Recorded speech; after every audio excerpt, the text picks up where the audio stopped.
कहाँ जा रही हो खुशी? वो ब्लैक कलर की शॉल को अपने आसपास लपेट कर तेजी से बाहर की ओर बढ़ी थी। जब नैना की पुकार पर उसके कदम रुक गए। स्कूल, उसने धीरे से जवाब दिया। जवाब देते वो वापस से अपना रुख मोड़कर आगे की तरफ बढ़ी थी। आज मत जाओ। नैना की आवाज़ बहुत अजीब सी थी। क्यों? आज ऐसा क्या है? वो किसी भी कीमत पर उसकी बात मानकर रुकना नहीं चाहती थी। घर वालों से लड़कर उसने यहाँ की लड़कियों के लिए एक छोटा सा स्कूल बनवाया था, जहाँ वो उन्हें शिक्षा दे रही थी। ब्रजेश चौधरी ने तुम्हारे स्कूल की बिल्डिंग गिरा दी है। नैना ने ये बात ऐसे बोली थी जैसे कोई बहुत नॉर्मल सी बात हो, जबकि खुशी को लगा कि उसके सर पर आसमान गिर गया हो। क्या? ऐसा कैसे हो सकता है? खुशी ने फटी फटी निगाहों से भाभी की ओर देखते हुए पूछा, तो नैना ने कंधे उचका दिए। उनका इलाका है, कुछ भी कर सकते हैं। तुम्हें बहुत सारे हक देने को कहा था उन्होंने, तुमने ही इनकार कर दिया। अगर इनकार न करती तो आज हम कहाँ से कहाँ होते। नैना उसकी तरफ तंज करती वहां से हट गई, जबकि खुशी ने हैरत से अपनी भाभी को देखा। उसे बहुत तकलीफ हुई थी अपने स्कूल के बारे में सुनकर। अपने भाई से लड़कर उसने स्कूल की बुनियाद रखी थी, मगर उसका ये सपना अधूरा रह गया। वो कुछ सोचती तेजी से बाहर की तरफ बढ़ी। उसके स्कूल का फासला लगभग 20 मिनट का था, लेकिन रास्ता इतना खराब था कि वो मुश्किल से ही स्कूल पहुंचती थी। इन रेतीले टीलों पर चलना आसान काम नहीं था, मगर अपने गांव की औरतों को शिक्षा देने की खातिर उसने ये बहुत बड़ा कदम उठाया था, जो शायद उसके लिए एक बहुत बड़ा नुकसान साबित हुआ था। वो इस गांव पर राज करने वाले घटिया लोगों की नज़र में आ गई थी, जो वहां की बहन बेटियों की इज्जत के दुश्मन थे। उसकी खूबसूरती उसके लिए और भी नुकसानदायक साबित हुई थी। वहां का सरदार ब्रजेश चौधरी, जो उसके बाप की उम्र का था, जिसने अब तक न जाने इलाके की कितनी लड़कियों को जबरदस्ती अपने घर लाकर उनका इस्तेमाल किया था। इसके अलावा भी कई गैरकानूनी काम थे जो वो करता था। लेकिन वहीं उस घटिया इंसान का दिल खुशी की मासूमियत और बेपनाह हुस्न पर आ चुका था। अब वो खुशी से शादी करना चाहता था। खुशी जैसे ही अपने स्कूल की गिरी हुई बिल्डिंग के पास पहुंची, वहां एक और खबर उसका इंतजार कर रही थी, जिसे सुनकर खुशी बेहोश होते होते बची। उसके स्कूल में आने वाली बच्चियों को उठा लिया गया था और ये सब ब्रजेश चौधरी के कब्जे में थी। और उसने शर्त रखी थी कि बच्चियां तभी आज़ाद होंगी जब वो ब्रजेश से शादी पर राजी होगी। वहाँ खड़े आदमी और औरतें चीख पुकार कर रहे थे। उनके बच्चे गायब हुए थे, तो भला वो कैसे न चिल्लाते। जबकि खुशी उन सबकी चीखें और फरियादें सुन रही थी, उसकी अपनी आंखें भी भीग गई थीं। उसने तो इस गांव के लिए अच्छा ही सोचा था, मगर मासूम बच्चियों के साथ इन लोगों ने क्या किया था। मैडम जी, भगवान के लिए हमारी बच्चियों को बचा लें। आपके भरोसे ही तो भेजा था उन्हें स्कूल में। देखिए कैसे दरिंदे उठाकर ले गए हमारी बच्चियों को। अब क्या होगा उनका। प्लीज़ भगवान के लिए बचा लें उन्हें। उनमें से एक औरत तो उसके कदमों में गिरते सिसक उठी थी। खुशी का दिल दुख से भर गया। उन बच्चों की जिम्मेदारी उसने ली थी और अब उसका फर्ज बनता था उनकी सुरक्षा करना। उसकी आंखों में आंसू आ गए ये सोचकर कि उसका भाई तो किसी भी कीमत पर उसका साथ नहीं देता। खुशी को अपना आप बहुत अकेला महसूस हुआ। सरदार ब्रजेश आपको हवेली बुला रहे हैं, मैडम जी। ब्रजेश चौधरी के आदमी जो वहीं आसपास घूम रहे थे, सरदार का हुक्म उसको पहुंचाने उसके पास आए थे। जब उस आदमी की बात सुनकर खुशी डर के मारे कांप उठी। आज तक वो कभी भी सरदारों की हवेली नहीं गई थी, लेकिन आज आज ये कदम उठाना जरूरी था, भले उसकी खुद की कुर्बानी क्यों न चली जाती। सब लोगों की निगाहें बस उस पर टिकी थीं। उम्मीद भरी निगाह उम्मीद भरी निगाहें। गांव के लोग उसकी बहुत इज्जत करते थे, लेकिन उसका भाई उतना ही बेकार निकला था, जो सरदार के दिए लालच में अपनी बहन के सौदे को भी तैयार हो गया था। उसके भाई का कहना था कि इसमें गलत क्या है। वो सीधे तरीके से तुम्हारा रिश्ता मांग रहा है। अगर वो चाहे तो तुम्हें ज़बरदस्ती भी उठाकर अपने पास रख सकता है। इसीलिए दुश्मनी बढ़ाने से क्या फ़ायदा। सफाई से और समझदारी से मामले को सुलझाया जाए, जिससे कि हमारा भी कुछ फ़ायदा हो। वो कांपते कदमों से सरदार के आदमी के साथ चल पड़ी थी और उसकी गाड़ी में जाकर बैठ गई।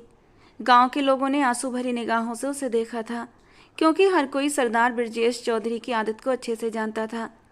अपने इलाके के लोगों की ज़िंदगी संवारने और उन्हें इस गुलामी से निकालने की खातिर उसने जो कदम उठाया था, वो उसी पर भारी पड़ने वाला था। मगर उसने किसी से कोई शिकवा नहीं किया था, खामोशी से खुद की कुर्बानी देने निकल पड़ी थी। सरदार ब्रिजेश की हवेली पहुंचते ही खुशी को अंदर की तरफ ले जाया गया। उसने खुद को अच्छे से एक बड़ी सी शॉल में लपेटा हुआ था कि सिर्फ उसकी आंखों की सिवा कुछ दिखाई नहीं दे रहा था। हमारी खुशनसीबी कि आप हमारी हवेली में आईं। अचानक से ब्रजेश चौधरी की आवाज़ पर उसके कदम ठिठक कर रुके थे। वो यहाँ आना नहीं चाहती थी, लेकिन इन 15 लड़कियों की इज्जत और जान की खातिर उसे यहाँ आने पर मजबूर कर दिया गया था। और यही बात उसने सामने वाले उस पत्थर दिल इंसान के सामने रखी थी। इन बच्चियों को छोड़ दो। ब्रजेश सरदार एक पलकों से देखता रह गया। उसने 2 शादियां कर रखी थीं और दोनों पत्नियां उसकी एक से बढ़कर एक थीं, लेकिन ये तो उन दोनों पर भारी थी। दोनों ही इसके पैरों की जूती के बराबर थीं। क्या कमाल की खूबसूरती रखती थी ये लड़की। शॉल में लिपटी उसकी सिर्फ आंखें दिखाई दे रही थीं और उन कातिल आंखों ने उसके होश कुछ पल के लिए सुन्न कर दिए थे। आज़ाद हो जाएंगी सब की सब, बस तुम मुझसे शादी करने के लिए राजी हो जाओ। वो टांग पर टांग जमाए बड़े आराम से बोला था। ऐसा कभी नहीं होगा ब्रजेश सरदार, इन बच्चियों को छोड़ दो। वो धमकी देने लगी, लेकिन फिर अगले ही पल विनती भी कर बैठी, जिस पर ब्रजेश ठाकुर ने कहा लगाया, एक दिन का वक्त है तुम्हारे पास, सोच लो। चाहता तो ताकत के बल पर भी तुम्हें उठा सकता था, कोई मुझे रोक नहीं पाता। अभी भी चाहूँ तो तुम्हें कैद में डाल सकता हूँ। तुम्हारा वो भाई जो मेरे आगे दुम हिलाता है, वो मेरा कुछ नहीं कर पाएगा, लेकिन मैं तुम्हें इज्जत से विदा करके लाना चाहता हूँ। इस बड़ी सी हवेली की मालकिन बनाना चाहता हूँ। तुमसे इस हवेली का वारिस पैदा करवाना चाहता हूँ। वो हर बात को कितनी आराम से कह रहा था, जबकि उसके बाप की उम्र का था ये आदमी। खुशी की सांस रुकने लगी थी। उस इंसान की आंखों से शैतानियत टपक रही थी। खुशी के पूरे वजूद पर एक बेबसी सवार हुई थी और इस बेबसी की हालत में उसने अपने कदम पीछे हटाए थे। सुन लो लड़की, अगर तुमने मेरा फैसला मेरे हक में न दिया तो सब लड़कियां कल आगे की तरफ रवाना कर दी जाएंगी, और आगे उनके साथ क्या होगा तुम अच्छे से जानती हो। फिर देती रहना अपने प्यारे से गांव वालों को जवाब। उसके बढ़ते कदम रुक गए थे। एक जख्मी नज़र उसने उस दरिंदे इंसान पर डाली और फिर भागती हुई हवेली से निकल गई। कैसे बचाती बच्चियों को, हे भगवान मेरी मदद कर, मुझे कोई तो रास्ता दिखा। मैं खुद को भी कुर्बान कर दूं बच्चियों की खातिर, लेकिन मैं भी अपनी इज्जत का सौदा कैसे कर दूं। वो घर पहुंचने पर भी इन्हीं सोचों में डूबी रही। सर में तेजी से दर्द उठ रहा था। कल तक का जवाब मांगा था उस आदमी ने, या तो खुद की कुर्बानी या फिर उन बच्चियों की। शाम तक किशोर ने अच्छा खासा घर में हंगामा मचा दिया था और उसने साफ कह दिया कि मैं तुम्हारा रिश्ता ब्रजेश चौधरी से तय कर चुका हूँ और शादी कल ही होगी। उसकी भाभी तो इस बात पर खुश हो गई थी, लेकिन खुशी अपने भाई की पत्थर दिली को देखकर रह गई। भाई तो बहनों के रक्षक होते हैं, उन पर जान छिड़कते हैं, लेकिन ये भाई तो लुटेरा था, अपने हाथ से ही बहन की जान लेने की दर पर था। मैं नहीं करूँगी उस इंसान से शादी, चाहे मेरी जान चली जाए। वो अपने लिए जमकर खड़ी हुई थी। मेरे सामने ये ड्रामेबाजी मत करो, वरना तेरे खुद की जान लेने से पहले मैं खुद ही तेरी जान निकाल लूँगा। मम्मी पापा ने आपको मेरी जिम्मेदारी सौंपी थी। भाई ये कैसा जुल्म कर रहे हैं मेरे ऊपर। मम्मी पापा को क्या जवाब? कौन से मम्मी पापा? वो एकदम से चिल्लाते हुए दहाड़ा था। क्या दिया उन्होंने मुझे? क्या किया उन्होंने मेरे लिए? छोटे से कसूर पर मुझे यहाँ इस चौधरी की कैद में देकर मुझसे बेफिक्र हो गए। अपनी सारी जमा पूंजी और बारिश के नाम पर वो जो एक घर मेरे हिस्से में था, वो भी बेचकर तुम्हारी पढ़ाई पर लगा दिया। मैं तो चाहता हूँ काश इस वक्त वो जिंदा होते और अपनी आंखों से देखते कि जिस तरह उन्होंने मेरा हक मारा, आज इस बेटी का क्या अंजाम हो रहा है, जिसे आप छोटी सी गलती कह रहे हैं। भाई वो गलती आपकी थी। चौधरी के सबसे ख़ास आदमी को आपने मारा था और चौधरी ने अपने उस ख़ास आदमी की जगह आपको मांगा था मम्मी पापा से, वरना वो आपको मार देता। मम्मी पापा मजबूर हो गए थे, इसीलिए आपको उस चौधरी के हवाले किया था। आप अपनी गलती दूसरों के ऊपर थोप नहीं सकते। वो चिल्ला उठी थी।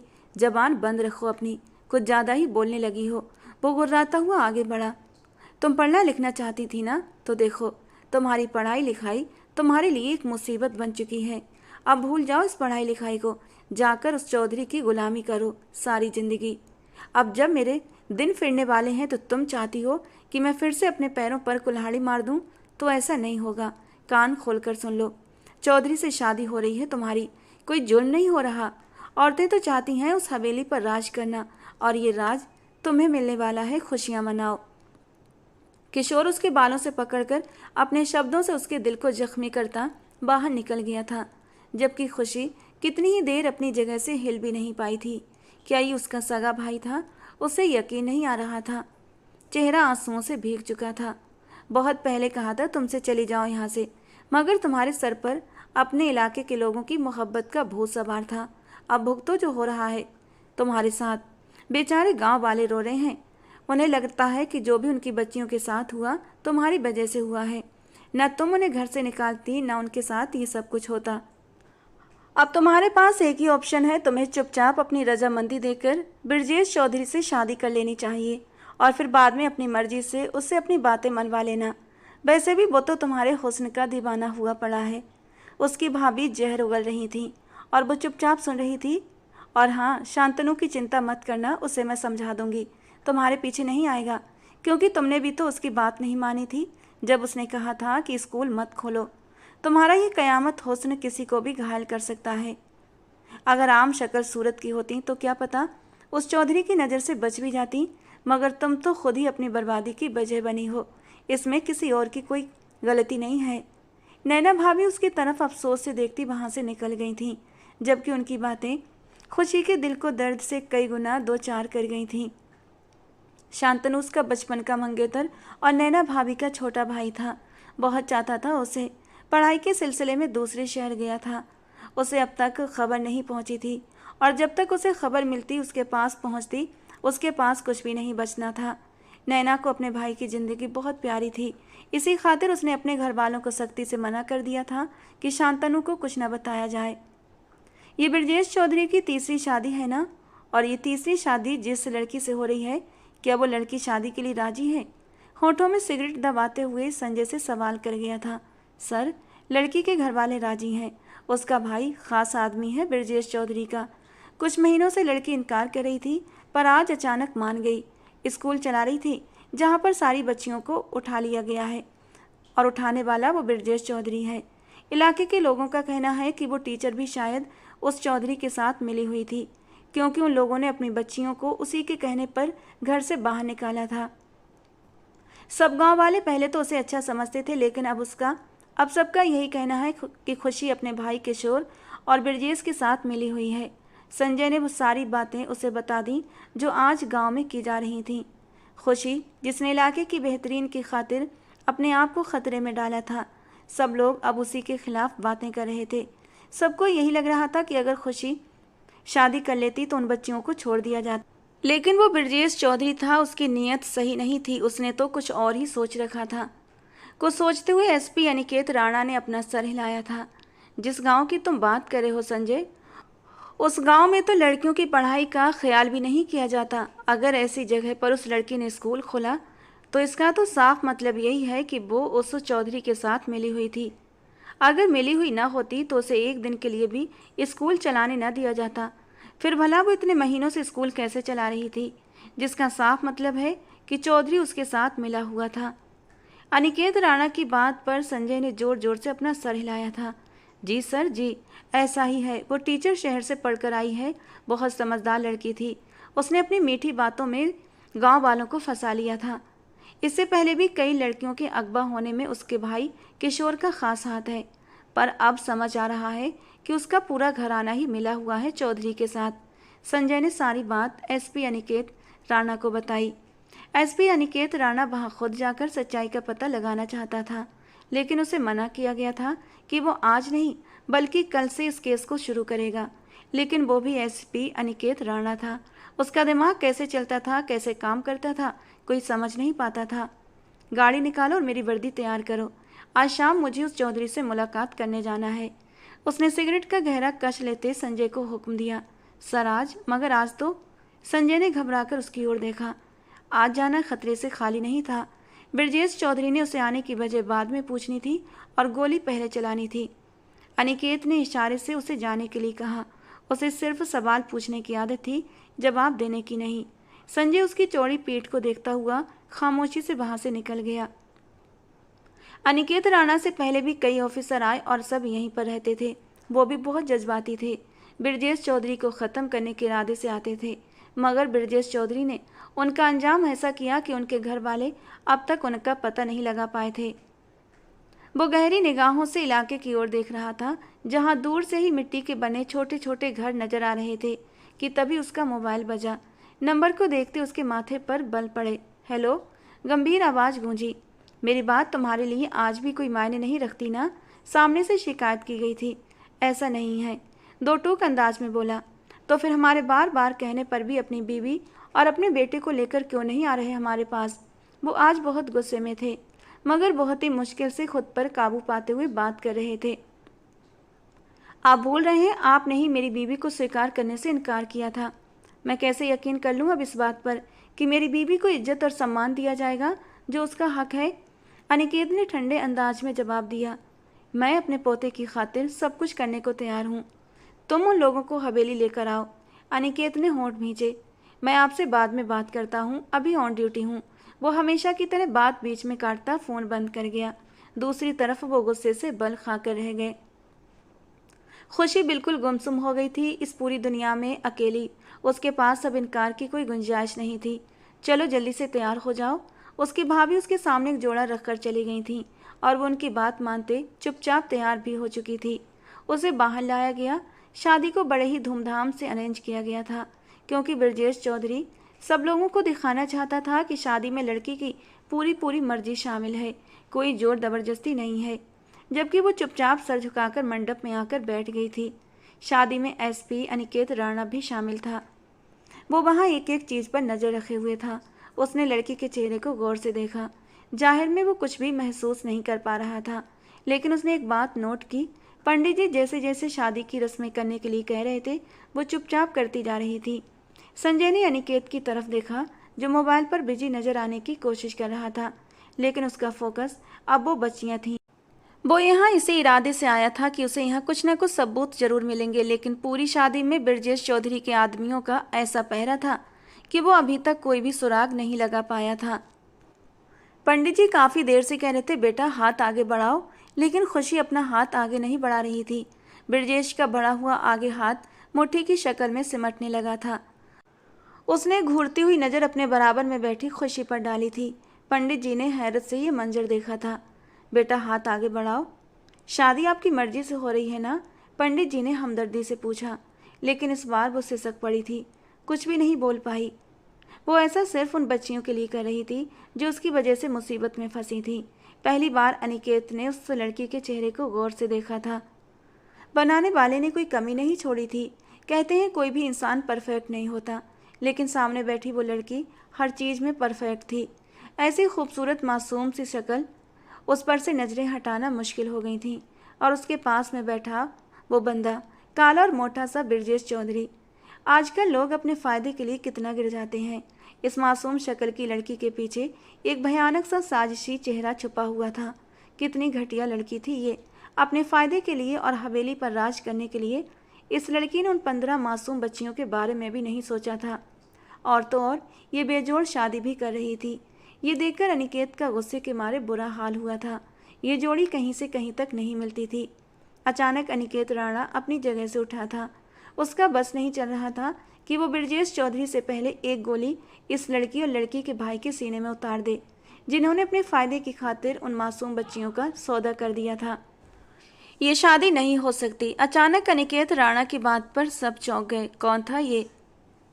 ब्रजेश चौधरी से पंगा लेने जा रहा था? कौन हो तुम? हिम्मत कैसे हुई तुम्हारी शादी रोकने की? यहाँ तक ये बात सुनकर खुशी ने भी चौंक कर उसकी तरफ देखा था।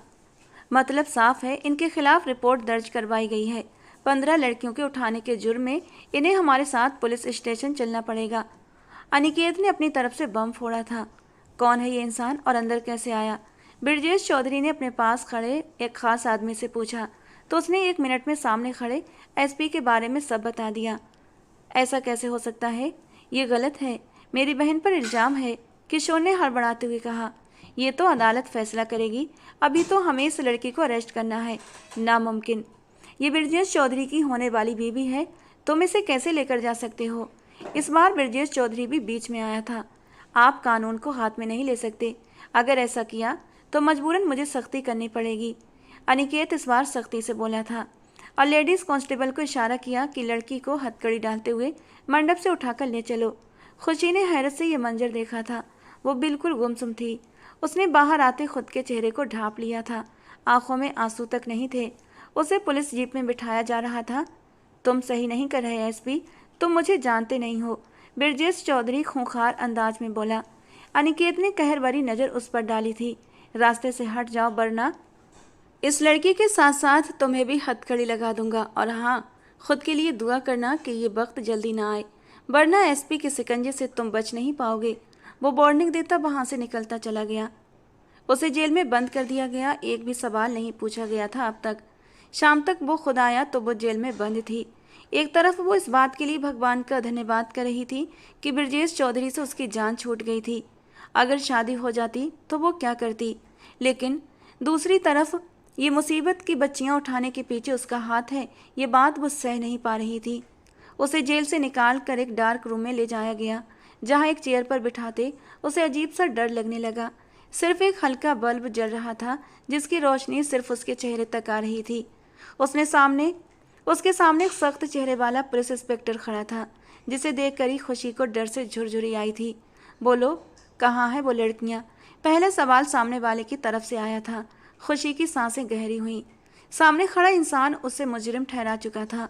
बोलो, वो कड़कदार अंदाज में बोला था। इस पर वो सहमकर जरा सा पीछे हटी। मुझे नहीं मालूम। तो किसे मालूम?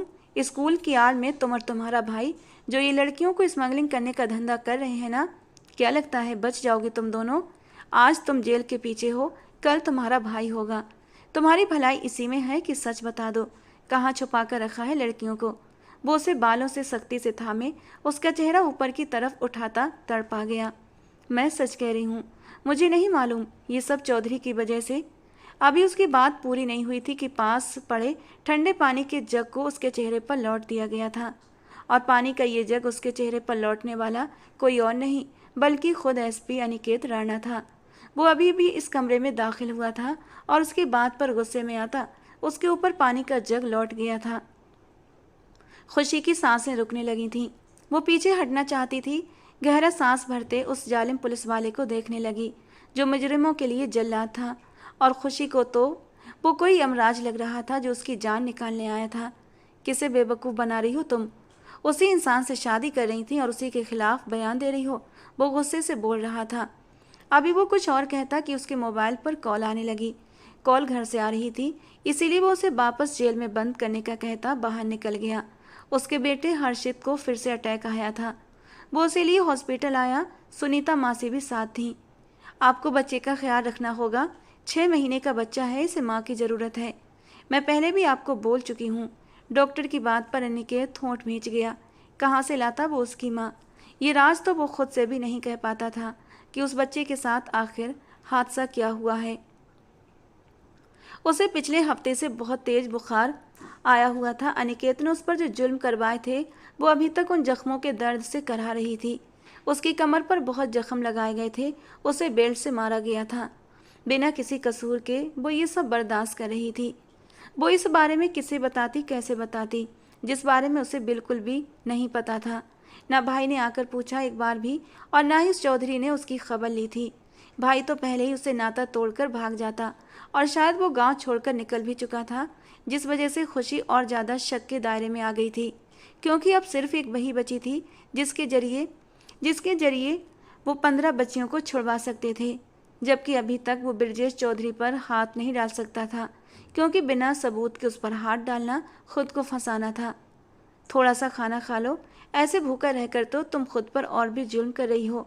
उसकी साथी कैद औरत ने उसकी हालत देखकर हमदर्दी भरे अंदाज में कहा, जो काली शॉल को अपने आसपास लपेटे कोने में सिमटी बैठी थी। उसने खाने को हाथ भी नहीं लगाया था। पिछले 1 हफ्ते से उसके साथ यही हो रहा था। वो जैसे ही खाना खाती तो उसके बाद उसके पेट में बहुत ज़्यादा दर्द होने लगता था। बाकी किसी के साथ ऐसा नहीं होता था, सिर्फ उसके साथ हो रहा था। एक दिन उसकी साथी कैदी ने उसका खाना खा लिया था, जिसके बाद वो भी पूरी रात पेट दर्द के कारण सो नहीं पाई थी। खुशी को इतना तो समझ आ चुका था कि उसके खाने में कुछ मिलाया जा रहा है, शायद उसे मारने की कोशिश। ये जानने के बावजूद भी चुपचाप करके वो खाना खा लेती, मगर आज उसका दर्द कुछ ज़्यादा ही बढ़ गया था। उसे पूरे शरीर में कमजोरी महसूस हो रही थी। वो घुटनों पर सर रखे बैठी थी। न जाने कितनी देर हो चुकी थी। जब उसकी साथी कैदी ने उसे करीब आते हुए उसका सर हिलाया था तो उसका सर एक तरफ को लुढ़क गया। खुशी, आंखें खोलो, कोई है यहाँ पर? ये लड़की बेहोश हो गई है, प्लीज इसे देखिए। उसके शोर मचाने पर एक पुलिस कांस्टेबल भागती उस तरफ आई थी। मुंह पर पानी फेंको, होश में आ जाएगी, ड्रामा कर रही होगी। अभी कोई ऐसी वैसी हरकत मत करना, एसपी साहब विजिट पर हैं, उठाओ इसे। उस लेडी कांस्टेबल के चेहरे से उसकी घबराहट साफ हो रही थी। ये ड्रामा नहीं कर रही, सच में बेहोश हो गई है। इसकी सुबह से ही तबीयत खराब है। मगर आप लोगों ने एसपी साहब की विजिट की वजह से इस लड़की की खबर नहीं ली थी। इसे देख लीजिए, वरना ये मर जाएगी। इसे बहुत तकलीफ है। मैंने देखा था, सुबह से अब तक ये बहुत तकलीफ में रही है। अब तो रहम कर लें। विनीता ने उनकी तरफ देखते विनती करते अंदाज में कहा। वो इतने दिनों से इस लड़की के साथ रह रही थी, जिससे बात करके विनीता को इतना तो अंदाजा हो चुका था कि वो यहाँ किसी की साजिश का शिकार होकर आई थी। उसका कोई कसूर नहीं था। उसके साथ रह रहकर तुम्हारी जबान भी कुछ ज़्यादा ही चलने लगी है। ये ऐसे ही पड़ी है, इसके मुंह पर कोई कपड़ा डाल दो ताकि सर को पता न चले। जब सर चले जाएंगे तो बुला लेंगे इसके लिए डॉक्टर। वो उसे धमकी देती अंदाज में आगे बढ़ गई, जिस पर विनीता को उसकी बात माननी पड़ी, क्योंकि वो भी मजबूर थी। उसने नोट किया था जब भी एसपी साहब ने आना होता था, इन सब के रंग उड़ जाते थे, जिसका मतलब वो बहुत सख्त इंसान था। विनीता ने एक नज़र खुशी के चेहरे पर डाली। मासूम से चेहरे पर तकलीफ के भाव थे। वो बिल्कुल पीली पड़ चुकी थी। विनीता को यकीन नहीं था ये लोग एसपी के जाने के बाद भी उसे अस्पताल लेकर जाएंगे। उसने लेडी कांस्टेबल के डर से खुशी को फर्श पर लेटाते उसके ऊपर चादर डाल दी। देखने में यही लग रहा था कि वो सो रही है। उसके दूधिया पैर चादर से बाहर झांक रहे थे। कुछ देर बाद बाकी सब कैदियों से मिलते हुए वो उस तरफ आया था। जब उसकी नज़र उस लड़की पर पड़ी, वहाँ सब कैदी जाग रहे थे, बिल्कुल अलर्ट पोजीशन में। मगर ये लड़की दिन के 12 बजे सोई पड़ी थी। वो अब तक उसके साथ जितना उलझ चुके थे, उसे यही लगा यह हरकत भी खुशी की तरफ से जानबूझकर की गई है। अनिकेत राणा की नज़र उसके दूधिया गुलाबी पैरों पर गई और साथ ही वहाँ खड़े एसएचओ और दूसरे पुलिस कांस्टेबल पर, जिनकी नज़रें लड़की पर ही जमी हुई थीं। ये लड़की ऐसी हरकतें करती थी और फिर मजलूम बन जाती थी। उसके पास खाना वैसा ही रखा पड़ा था। एक नफरत भरी निगाह उस पर डालता वो वहाँ से मुड़ गया। सर, विनीता को उस लड़की पर तरस आ गया था। वो अपनी आंखों के सामने किसी को ऐसे मरते नहीं देख सकती थी। वो भी खुशी की तरह एक ऐसे ही जुर्म में फंसाई गई थी जो उसने नहीं किया था। उसके पुकारने पर वो पीछे मुड़ा था। वही लेडी कांस्टेबल ने उसे वार्निंग देती निगाहों से घूरा था। सर, इसकी तबीयत कल रात खाना खाने के बाद से बहुत ज़्यादा ख़राब है। मैंने बार बार सबको बताया, मगर यहाँ कोई मेरी बात नहीं सुन रहा। अभी भी ये सो नहीं रही, बल्कि बेहोश है। और ये बात इन लोगों ने मुझे छुपाने के लिए कही थी और कहा था इसके ऊपर चादर डाल दो जिससे कि ये सोती लगे। विनीता ने सब कुछ साफ साफ बता दिया, जिसके साथ ही वहाँ मौजूद सब लोगों की हालत ख़राब हुई थी। अनिकेत की नज़र खुशी की तरफ गई। वो क्या समझा था? और ये लड़की अपने होश में नहीं थी। सर, ये झूठ बोल रही है, ऐसा कुछ भी नहीं है। ये अभी कुछ देर पहले तक बिल्कुल ठीक थी। ये सिर्फ यहाँ से निकलने के लिए ऐसा कर रही है। उन सब ने डरते हुए अपनी सफाई पेश की, जबकि अनिकेत जेल का दरवाज़ा खुलवाता अंदर की तरफ बढ़ गया। उसने धीरे से उसके चेहरे के ऊपर से कपड़ा हटाया, जिसके साथ ही उसकी तकलीफ में डूबा हसीन मुखड़ा उसकी आंखों के सामने था। छोटी सी सुतवा नाक पर पहना हुआ लौंग का मोती, जो इस वक्त थोड़ा धुंधला सा लग रहा था। उसके चेहरे पर पानी का छिड़काव करने के बाद भी वो बिल्कुल बेहरकत पड़ी रही। उसके चेहरे का पीलापन उसकी तबीयत की गवाही दे रहा था। अनिकेत ने सुलगती निगाह उन सब पर डाली। इनसे बाद में निपटने का सोचता, न जाने किस एहसास के तहत झुककर उसे अपनी बाहों में उठा लिया। जेल में सफाई नहीं की गई थी, हर तरफ मिट्टी थी, जो खुशी के कपड़ों से और अब अनिकेत राणा की साफ सुथरी वर्दी पर लग चुकी थी। किसी को भी एसपी साहब से ऐसी उम्मीद नहीं थी।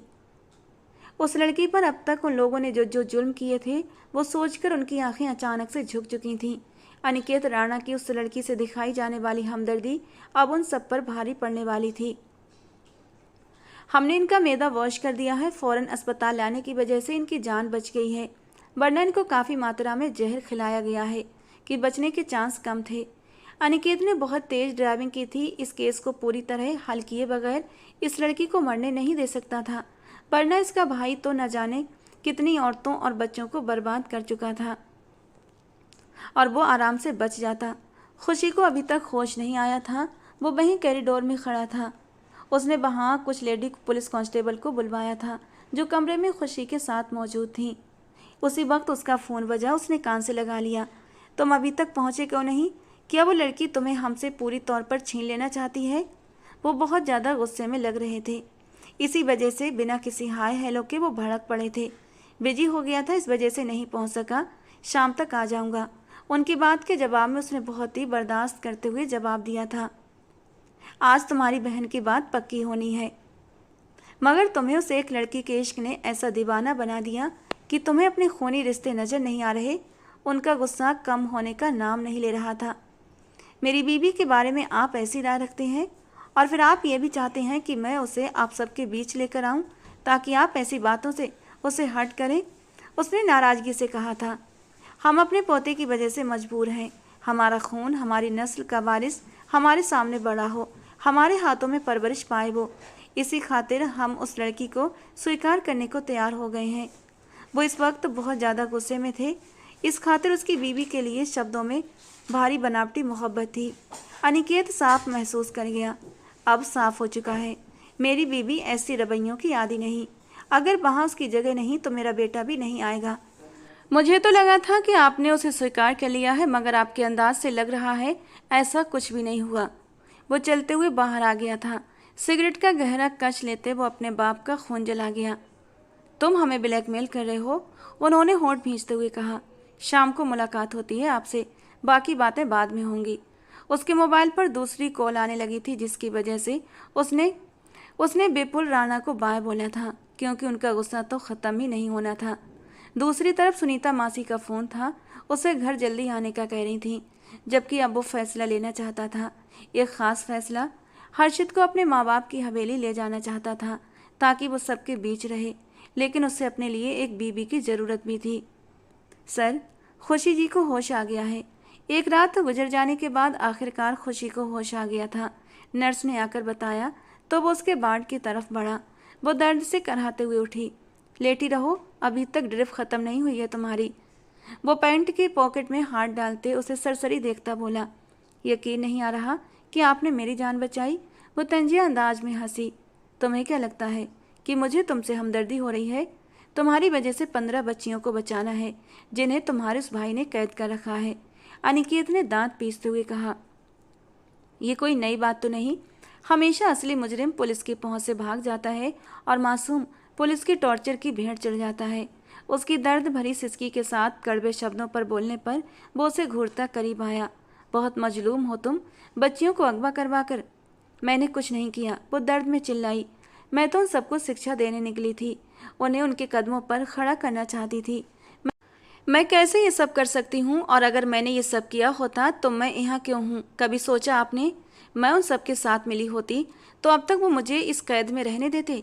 मिली हुई हो, इसीलिए तो जहर देकर मारना चाहते हैं तुम्हें, ताकि तुम जबान न खोल सको। अभी भी वक्त है, बता दो कहाँ हैं वो बच्चियाँ? तुम्हारे भाई ने उन्हें कहाँ छुपाया है? उसका ठंडा मजबूत अंदाज महसूस करते खुशी के रोंगटे खड़े हो गए। मतलब उसका शक सही था, उसे मारने की कोशिश की जा रही थी। वो मुझे मार देंगे। खुशी की आंखें आंसुओं से भर गईं। प्लीज़ मुझे बचा लो, वो ना चाहते हुए भी विनती कर गई। बचा लूँगा, लेकिन अगर तुम हमारी मदद करो तो। आप जो कहेंगे, जैसा कहेंगे मैं करूँगी, मैं वादा करती हूँ। लेकिन मेरा इस मामले में कोई रिश्ता नहीं। जो कुछ भाई ने किया उस ब्रजेश चौधरी के साथ मिलकर किया।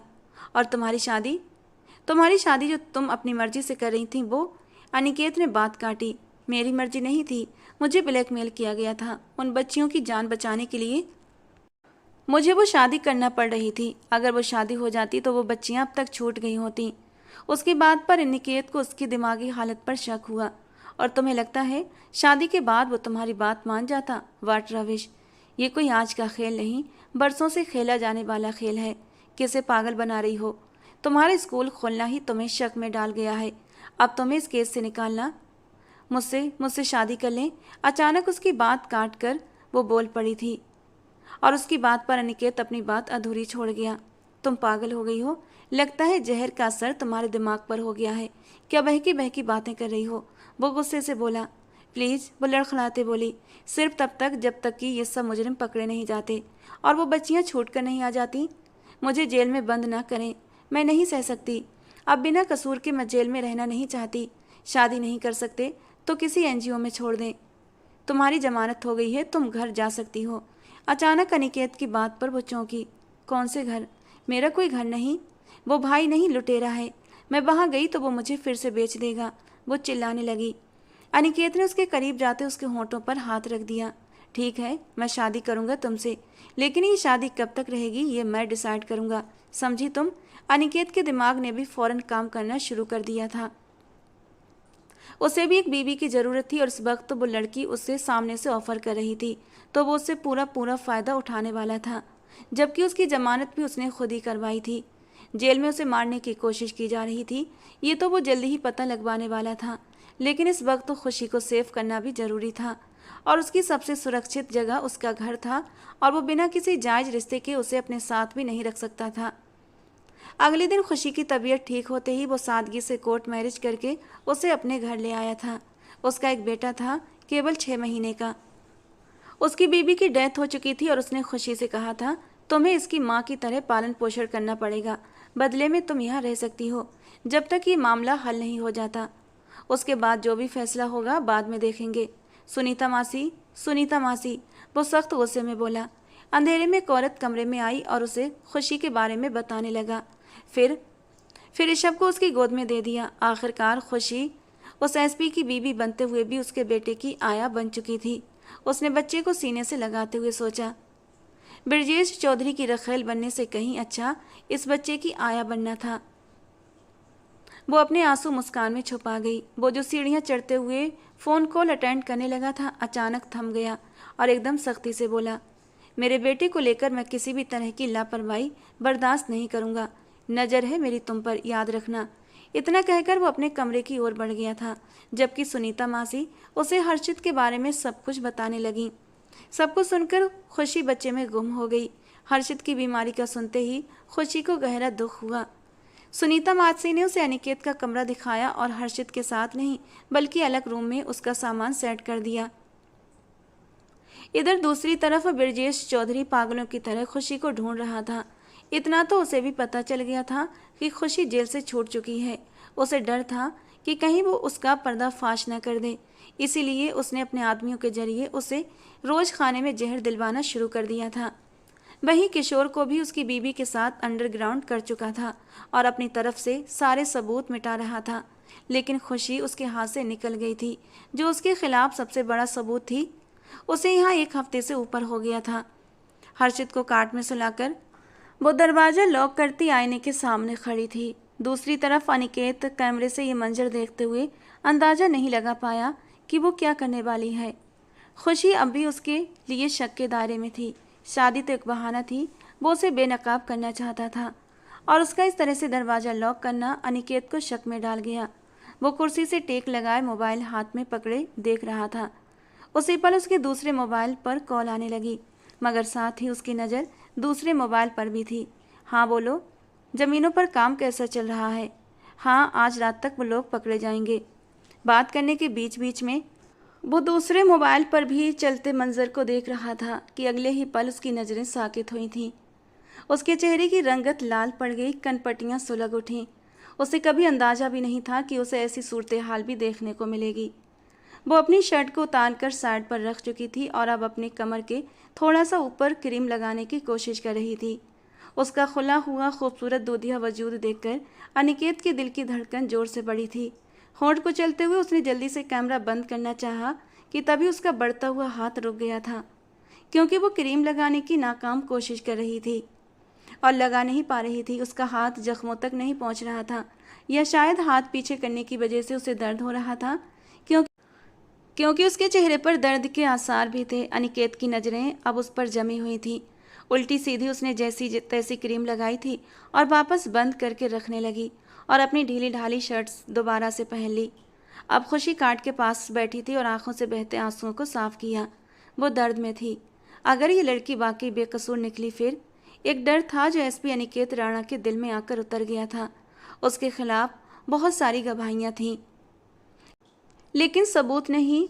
सिर्फ उसके अकाउंट में जो भेजी गई रकम थी वही एक सबूत था, मगर उसने उस रकम को छुआ भी नहीं था, 1 रुपया भी नहीं निकाला था। उसे पैसों के बारे में शायद पता भी नहीं था। शायद उसे फंसाने की खातिर ये किया गया हो, लेकिन वो अपनी आंखों देखा कैसे झुठला सकता था। उसने खुद अपनी आंखों से देखा था कि वो अपनी मर्जी से शादी कर रही थी, पर सच्चाई क्या थी वो समझ नहीं पा रहा था। आज पहली बार अनिकेत राणा ने दूसरे रुख पर सोचना शुरू किया था और दिल में जैसे बोझ सा उतरने लगा था। आज तक वो कभी भी मुजरिम को पहचानने में गलती नहीं कर पाया था, न किसी के साथ नाइंसाफ़ी की थी, मगर इस वक्त अचानक से दिमाग में ये कैसे ख्याल आने लगे थे। शायद वो बहुत ज़्यादा सोचने लगा था। उस लड़की को इस तरह तकलीफ में देखने के कारण शायद उसका दिल नरम हुआ था, मगर ऐसा होना नहीं चाहिए था। अगले ही पल वो होंठ भींच गया। उसने मोबाइल उठाकर किसी को कॉल लगाई थी और कुछ समझाने लगा, फिर कैमरे पर नज़र जमाता इंतजार करने लगा। उसके अंदाज में बेचैनी सी थी। कुछ देर के बाद खुशी ने दरवाजे पर नॉक होने पर दरवाज़ा खोला तो डॉक्टर प्रिया अंदर दाखिल हुई थी। हेलो, कैसी हैं आप? डॉक्टर उसने मुस्कुराते हुए अंदर दाखिल होते खुशी से पूछा। जी ठीक हूँ। खुशी को उसके आने का मकसद समझ नहीं आया। हर्षित तो बिल्कुल ठीक था।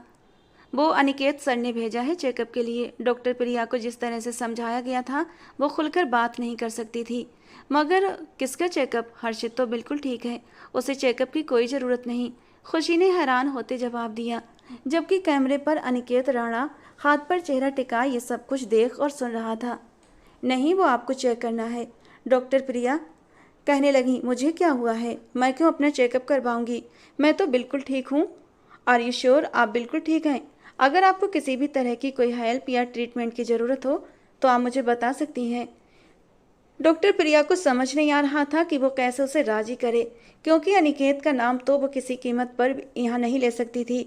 जी डॉक्टर जी, मुझे किसी भी चीज़ की ज़रूरत नहीं, आप बेफिक्र होकर जाएं। खुशी ने मुस्कुराकर उसे वापस भेज दिया, जबकि अनिकेत तो उस लड़की को गुस्से से घूर कर रह गया। इतनी तकलीफ थी, बता देती तो क्या चला जाता उसका। गहरा जख्म जो वो फुटेज में सामने से देख चुका था, वो कोई मामूली जख्म नहीं था। मगर ये लड़की न जाने क्या सोच रही थी, इतना दर्द कैसे बर्दाश्त कर सकती थी। उसके वजूद पर और भी बहुत जख्म थे। यकीनन पुलिस वालों के टॉर्चर को बर्दाश्त करना आसान नहीं था। उस लड़की ने बिना उसे कोई शिकवा किए ये सब बर्दाश्त किया था। अनिकेत को उससे हमदर्दी होने की बजाय उस पर गुस्सा आने लगा था।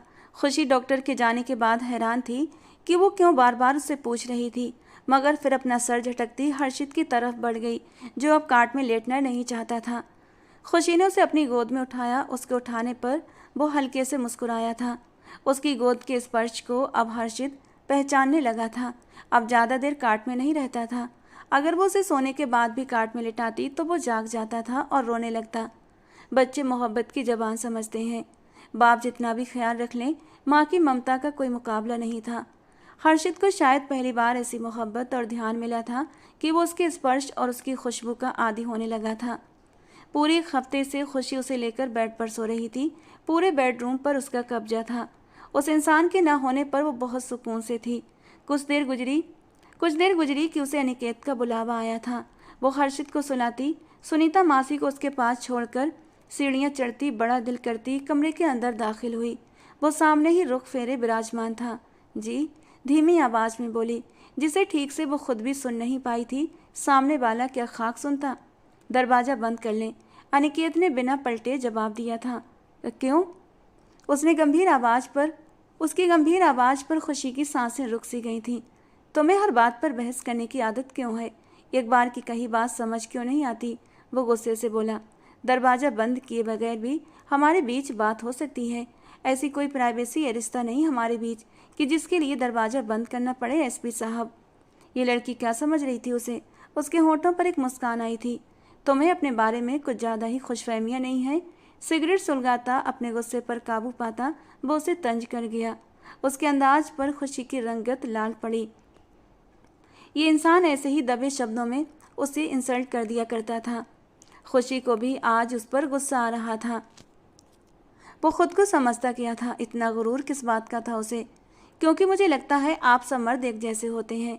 उसकी बातें सुनती और उसके चेहरे के हाव भाव देखती खुशी की टांगें कांपने लगी थीं। उसका दिल बहुत ज़ोर से धड़क रहा था। वो दोनों स्लीप के बटन खोल चुका था और खुशी की जान निकलने लगी थी जब अगले ही पल उसने स्लीप को कोहनियों तक फोल्ड किया था। खुशी पीछे होती दरवाजे तक जा पहुंची। दरवाज़ा पूरा खुला हुआ था। ये मेरा घर है, यहाँ मुझे कुछ भी करने के लिए दरवाज़ा बंद करने की ज़रूरत नहीं। ये तीसरी मंजिल है, यहाँ मेरी इजाज़त के बगैर कोई नहीं आता। उसकी आंखों में झांकते बोल रहा था, जबकि खुशी का गला सूख गया। हर्षित ना उठ जाए मैं उसे देखकर। खुशी ने वहीं से पलटकर वहाँ से फरार होना चाहा कि तभी उसे अपनी गर्दन पर खिंचाव महसूस हुआ। उसका दुपट्टा अनिकेत के हाथ में था। मेरी अनुमति के बगैर तुम नहीं जा सकती। अनिकेत ने झटके से उसके दुपट्टे को हाथ पर लपेटा। उस इंसान के हाव भाव बता रहे थे वो गुस्से में था। अभी थोड़ी देर पहले बोले शब्द याद करते खुशी डर से कांप गई। अनिकेत को देखकर साफ पता चल रहा था कि वो किस कदर गुस्से में है। अब उसका दुपट्टा अनिकेत के हाथ में था। क्या प्रॉब्लम है आपके साथ? आखिर चाहते क्या हैं आप? मैं अपने शब्दों को वापस लेती हूँ। आप बाकी मर्दों जैसे बिल्कुल नहीं हैं। आपने ये शादी सिर्फ मेरी शर्त पर की है, सिर्फ अपने बेटे की खातिर। आप मुझे मजबूरी में रख रहे हैं। आप अपनी पहली बीवी को धोखा भी नहीं दे रहे, क्योंकि हमारे बीच ऐसा कोई रिश्ता नहीं है। उसके खतरनाक तेवर देखकर खुशी एक ही सांस में अपने सारे इल्ज़ाम वापस ले गई थी। उसे अंदाज़ा हो गया था कि वो कितना गलत बोलकर उस मर्द की अना को ठेस पहुंचा चुकी है, जिसका नुकसान उसे खुद ही उठाना था। उसके एकदम से बदलते अंदाज पर अनिकेत उसे देखकर रह गया। क्या चीज़ थी ये लड़की? साफ सुथरी दमकती रंगत, मेकअप से साफ गुलाबी होंठ और फूले नरम दूधिया गाल, बेपनाह हसीन थी। इस लड़की को देखकर लगता था जैसे उसे बहुत ही फुर्सत के साथ बनाया गया था। अब अगर यकीन हो गया कि मैं ऐसा वैसा मर्द नहीं हूँ तो दरवाज़ा बंद करो। वो उसकी तरफ देखता अपनी बात पर अब भी कायम था। वो क्या चाह रहा था खुशी समझ ना पाई। आप क्यों? वो उसकी तरफ देखकर हकलाई। अपने बयान तुमने बदले हैं, मैंने नहीं।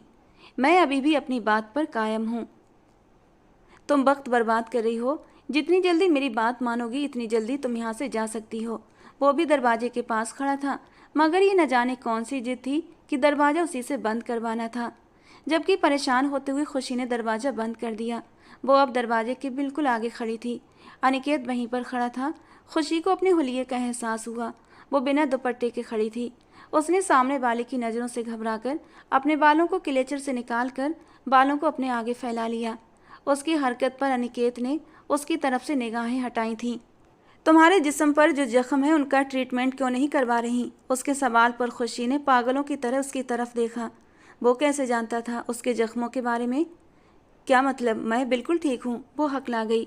जब उसके करीब होता वो उसको थोड़ी से अपनी पकड़ में लेते थोड़ा सा ऊंचा कर गया। उसकी गर्म सांसें खुशी की सांसों से टकराने लगीं।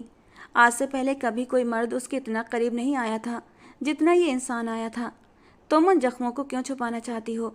अनिकेत को ये लड़की उस वक्त खुद से भी ज़्यादा जिद्दी लगी थी। उसकी खुशबू बहुत प्यारी थी जो इसके इतना करीब होने पर अनिकेत को महसूस हुई थी। ऐसा कुछ है ही नहीं। आपने कहाँ देखे मेरे जख्म? खुशी को उस इंसान की संगत बिल्कुल भी बर्दाश्त नहीं हो रही थी। वो उसे सख्त नापसंद था। अब तक उसे दिमागी और जिस्मानी तौर पर टॉर्चर करने की कोई कसर नहीं छोड़ी थी इसने। इसीलिए आज अचानक से ये हमदर्दी कहाँ से आ गई थी? देखे हैं तभी तो पता चला, अनिकेत साफ अंदाज में बोला, जबकि उसकी बात सुनकर खुशी की रंगत शर्म के मारे लाल हुई थी। ऐसा तो हो ही नहीं सकता। आप कभी भी मेरे इतना करीब नहीं आए कि मेरे जख्मों को देख पाते। वो पूरे यकीन से कहती मासूमियत भरे अंदाज पर एक पल के लिए अनिकेत की निगाहों को भटका गई। नज़र उसकी छोटी सी नाक में पहने मोती पर ठहर गई। वो ऊपर से बहुत बहादुर बनती थी, मगर अंदर से छोटी सी चिड़िया जितना दिल रखती थी। उसकी जरा सी संगत पर उसकी हालत ख़राब होने लगी थी। रात काफ़ी हो चुकी है, मुझे नींद आ रही है। खुशी जाने के लिए मुड़ी जब अनिकेत ने अपना हाथ बढ़ाकर दरवाजे को अंदर से लॉक कर दिया। वो ठीक उसके पीछे खड़ा था। खुशी की सांसें रुक गईं। सर प्लीज़ आप। खुशी ने पलटना चाहा। जब उसके दोनों हाथ अपनी पकड़ में लेता ऊपर की ओर उठा गया और उसे दरवाजे से लगा गया। एक हाथ से उसके हाथ ऊपर जकड़े, दूसरे हाथ से उसकी शर्ट के बटन खोल गया और फिर उसकी शर्ट को कमर से ऊपर की ओर खिसका दिया जहां गहरा जख्म था। खुशी एकदम से रोने को हुई थी। अगर जख्म नहीं है तो ये जख्म कहाँ से आया? अब की बार वो बिना डरे बिना हिचकिचाहट के उसकी कमर के उस जख्म पर हाथ रख चुका था। वो सिसक उठी। आपने कहा था करीब नहीं आएंगे। वो रोने वाले अंदाज में बोली। हर बात तुम्हारी सी बात पर आकर क्यों ख़त्म होती है? क्या तुम चाहती हो कि मैं तुम्हारे करीब आऊं? शायद तुम उकसाती हो मुझे ऐसी बातें करके। वो उसके कान के पास झुकता, गहरी सरगोशी करता उसके कान की लौ को धीरे से काट गया, जबकि खुशी बुरी तरह से सिसक उठी थी और अपना सांस रोक गई। वो कुछ बोलने के काबिल कहाँ बची थी। सामने वाले की खुशबू उसकी जान ले रही थी। फिर कुछ देर के बाद उसे अपनी कमर के जख्म पर कुछ गीला गीला सा महसूस हुआ। वो कोई क्रीम लगा रहा था। उसके सारे जख्मों पर बारी बारी वो क्रीम लगाता उसकी सांसों को भारी कर गया।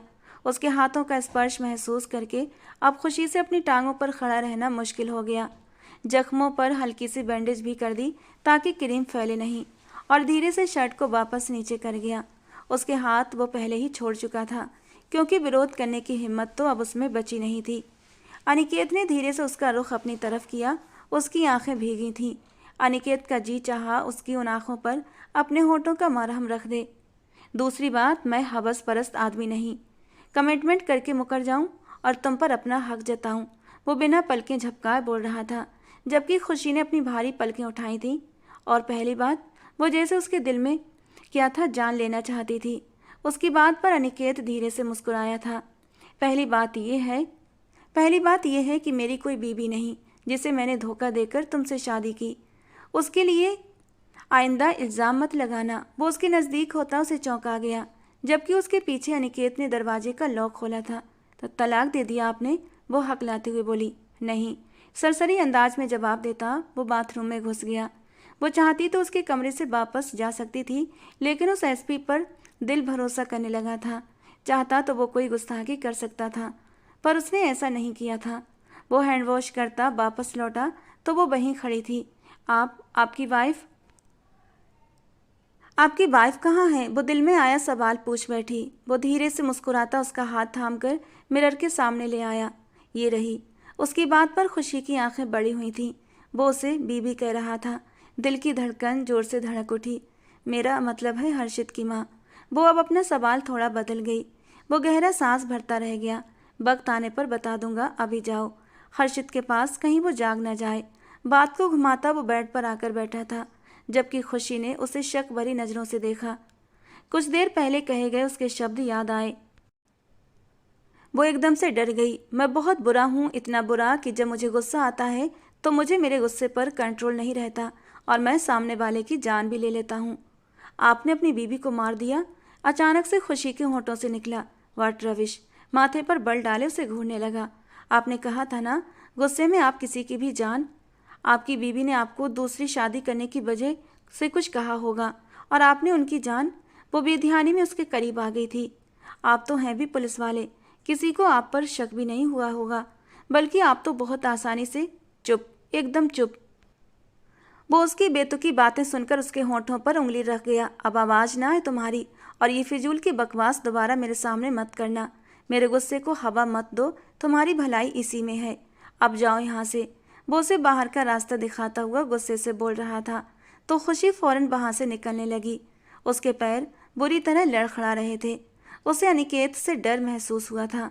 अनिकेत को फ़ोन पर खबर मिली कि किशोर और उसकी वाइफ नैना पकड़े जा चुके हैं। एक पल की देर किए बिना पुलिस स्टेशन पहुंच चुका था, जहां टॉर्चर रूम में उन्हें बुरी तरह टॉर्चर किया जा रहा था।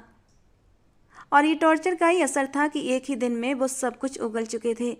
किशोर ने चौधरी ब्रजेश के हर खुफिया अड्डे का बताया था और उसे बंदरगाह का भी बता दिया, जहां से वो 15 बच्चियों को बाहर देश में भेजने वाला था। रातों रात अनिकेत ने अपनी टीम के साथ उन सब अड्डों पर हमला बोल दिया था। बहुत से आदमियों को गिरफ्तार कर लिया गया था और गैर कानूनी सामान भी बरामद किया गया था। ब्रजेश चौधरी को भी उसके अड्डों पर छापे की खबर मिल चुकी थी। अब उसे छुपना था, यहाँ से फरार होना था, क्योंकि उसके साथ जुड़े सब लोगों ने अपने हाथ खटा लिए थे। ऐसे में उसे अंडरग्राउंड होना था, लेकिन समय रहते अनिकेत के छापा डालने से वो पकड़ा गया था। कहाँ तो इस केस को सॉल्व करते महीने हो चुके थे, कहाँ वो एक ही दिन में सब जीत चुका था। 2 दिन बाद वो तमाम कार्रवाई पूरी करता घर पहुंचा तो एक सुकून था। खुशी उसके बेटे की अच्छी माँ साबित हो रही थी। वो थका हारा टीवी लॉन्च में बैठा कि उसके नंबर पर उसके पापा की कॉल आने लगी। इन्हें कैसे पता चल जाता है कि अब मैं फ्री हो गया हूँ? वो सीधा बैठकर उनकी कॉल रिसीव कर गया। कैसे हो? हमें पूरा यकीन है अभी भी तुम्हारे पास आने के इरादे नहीं हैं, इसीलिए हमने और तुम्हारी माँ ने खुद तुम्हारी तरफ आने का फैसला किया है। आ रहा हूँ कल अपनी बीवी और बच्चे के साथ, छुट्टियाँ मिल गई हैं मुझे। वो सोफे पर टेक लगा गया और गहरी सांस भरते बोला, वादा करो, तुम्हारी बात का कोई भरोसा नहीं अब हमें। अच्छा, लेकिन वादा भी तो टूट जाता है ना। वो उन्हें तंग कर रहा था। केस सॉल्व हो गया था तो अनिकेत को ऐसा लगा जैसे उसके सीने से बोझ हट गया है, सुकून उतर गया था उसके अंदर। फाइनली वो लड़की बाइज्जत बरी हुई थी। उसे केस से अनिकेत ने कैसे निकाला था ये उसकी पहुंच में था। अपने पापा से कुछ बातें करता अब वो बेडरूम में गया था। रात काफ़ी हो चुकी थी और उसका सोने का इरादा था, लेकिन कमरे में एंटर होते ही चौंक गया। पूरे बिस्तर पर दोनों माँ बेटा फैलकर सो रहे थे। एक सुकून की लहर पूरे जिस्म में उठी थी। वो शावर लेता वापस उनके पास आया, धीरे से सोए हर्षित को उठाकर काट में लिटा दिया। उस पर अच्छे से कंबल डालता, उसके माथे पर प्यार करता वो उसकी जगह बिस्तर पर आया। पूरा जिस्म जैसे थकान का शिकार था। रुख पलटकर उस नाजुक से वजूद को देखा जिसका अंदर बाहर शीशे की तरह पवित्र था। वो रुख दूसरी तरफ फेरने लगा कि नींद में वो अनिकेत को हर्षित समझकर हग करती उसके सीने में मुँह छुपाने लगी। अनिकेत के तो दिल की धड़कन रुक सी गई थी। उसकी खुशबू अनिकेत की जान लेने लगी। वो उसकी गर्दन अपनी बाहों में लेता आंखें बंद कर गया। जी चाहा अपना हक जताकर अपना हक ले ले, लेकिन फिर जमीर ने गवारा न किया। वो उसकी नींद का फ़ायदा उठाना नहीं चाहता था, इसलिए आज की रात खुद पर पहरे बिठा गया। गाड़ी फुल स्पीड से सड़क पर दौड़ रही थी। खुशी ने गोद में बैठे हर्षित को गाल पर किस किया तो ड्राइविंग करते अनिकेत के चेहरे पर धीमी सी मुस्कान आई थी। खुशी, वहाँ कोई गड़बड़ मत करना, मैं तुम्हें सब कुछ समझा चुका हूँ। तुम पर भरोसा करते हुए मैंने तुम्हें सब कुछ बता दिया है, अब तुमने मेरे भरोसे का मान रखना है। वो मोड़ काटता प्यार से बोला था। जब भरोसा नहीं था तो ना बताते सच्चाई, और अगर अब बता दिया है तो इस पर बने रहें। वो भी पूरे कॉन्फिडेंस से बोली थी। अनिकेत ने उसे किशोर और नैना के मिलने से लेकर उन बच्चियों की रिहाई और चौधरी ब्रजेश के गिरफ्तार होने तक की सारी बातें बता दी थीं। खुशी को सबसे ज़्यादा खुशी उन बच्चियों की रिहाई पर हुई थी, और वो अनिकेत को धन्यवाद भी कर चुकी थी कि उसने अपना फ़र्ज बहुत अच्छे से निभाया था और अब उसके साथ जुड़े रिश्ते को भी निभाने की कोशिश में था। भरोसा है तो बताया ना, लेकिन ये जबान है ना जो ये फिसल सकती है, और अगर ये कभी फिसली तो मेरे हर रूप को तुम अच्छी तरह जानती हो। वो उसे घूरता हुआ बोला। ओह, मैं तो डर गई। वो बनावटी डरने का अंदाज करती उसे बहुत प्यारी लगी। फिर हंसी रोक कर बोली, बेफिक्र रहें, कभी आपका ये राज नहीं खुलेगा। हर्षित अनिकेत का सगा बेटा नहीं था, वो उसके दोस्त का बेटा था। उसका दोस्त भी पुलिस ऑफिसर था। उसने दोस्ती का भरम निभाते उसकी खातिर सीने पर गोली खाई थी और बच न सका। उस वक्त कावेरी उम्मीद से थी। अनिकेत ने उसकी सारी जिम्मेदारी खुद उठा ली, यहाँ तक कि उसे सहारा देने के लिए उससे शादी का वादा भी किया था। 1 महीने के बाद कावेरी की डिलीवरी थी और तब अनिकेत उससे शादी करने वाला था, लेकिन हर्षित की पैदाइश पर वो जिंदगी हार बैठी। यूँ अनिकेत ने हर्षित को अपना बेटा बना लिया था, और कोई ये बात नहीं जानता था कि हर्षित अनिकेत का सगा बेटा नहीं है। इस राज के बारे में वो खुशी पर भरोसा करते उसे बता चुका था। गाड़ी बड़ी सी हवेली में रुकी थी और उनका बहुत अच्छे से वहाँ स्वागत किया गया था। सबने हर्षित को हाथों हाथ लिया। अनिकेत के माँ बाप ने बहू और अपने पोते को दिलो जान से अपना लिया था। सो गया हर्षित। वो काफ़ी वक्त माँ बाप के साथ गुजार कर अब कमरे में आया। थकान के बावजूद खुद को हल्का फुल्का महसूस कर रहा था। जी अभी सोया है। अरे कहाँ लेकर जा रहे हैं इसे? वो जो दुपट्टा एक तरफ रखते हर्षित को हक करके सोने के लिए लेटने लगी थी कि अनिकेत के हर्षित को उठाकर काट में लेटाने को देखकर हैरान हुई। वो उसके होठों पर उंगली जमा गया। आज की रात अनिकेत राणा के नाम। उसके कंधों पर हाथ धरता उसे तकिए पर गिरा गया। खुशी की आंखें आंसुओं से भर गईं। क्या हुआ? मेरा करीब आना अच्छा नहीं लगा? वो थम सा गया। मैं आम सी लड़की आपके लिए इतनी खास कब हुई कि आप मेरे साथ? उसका जवाब मैं कुछ करके देना चाहता हूँ। इतना कहता वो धीरे से लाइट्स ऑफ करता है और उस पर झुकता अपना प्यार उसके वजूद पर बरसाने लगा। उसकी संगत का जुनूनी अंदाज महसूस करती वो गहरी सांस भरती अपने आप को उसके हवाले कर गई। उसे अब किसी और सबूत की ज़रूरत नहीं थी। उसकी बाहों का नरम घेरा, उसके होठों का नरम स्पर्श खुशी को ये यकीन दिलाने के लिए काफ़ी था कि वो ज़िंदगी भर उसका साथ निभाएगा। दोस्तों, आज की हमारी कहानी आपको कैसी लगी कमेंट बॉक्स में ज़रूर बताना। पसंद आई हो तो प्लीज़ लाइक करना। रोज़ एक नई और रोमांटिक कहानी के लिए हमारे चैनल को सब्सक्राइब करना। मिलते हैं दोस्तों अगली किसी नई कहानी के साथ।